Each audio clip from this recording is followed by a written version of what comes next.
Open your Google Chrome or Microsoft Edge browser right now, because we are setting up Google Gemini as a dedicated desktop application on your Windows PC. Navigate directly to the official Google Gemini website by typing gemini.google.com into your address bar and hitting enter.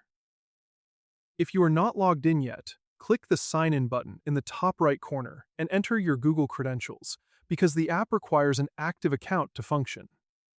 Now, the important thing is that Google does not provide a traditional desktop installer file for Windows.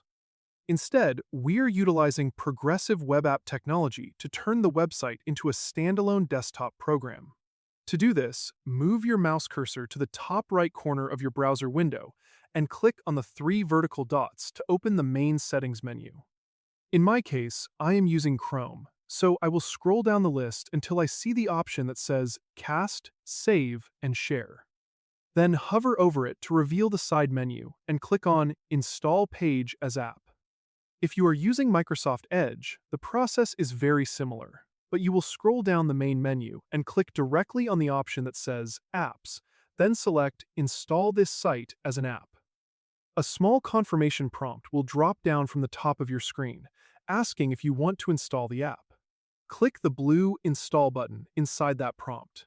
Now, that goes both ways, because while this creates a beautiful, clean interface without the browser address bar, the trade-off is that you lose the ability to use standard browser extensions like ad blockers or translation tools directly inside the Gemini window. As soon as you click Install, the system automatically creates a shortcut and launches Gemini in a new, dedicated window.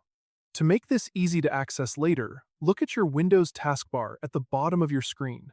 Right-click the new Gemini icon and select Pin to Taskbar. You can also press the Windows key on your keyboard, type Gemini into the search bar, and you will see it listed as an installed application, just like any other software on your computer. I hope you found this helpful, and I'll see you in the next one.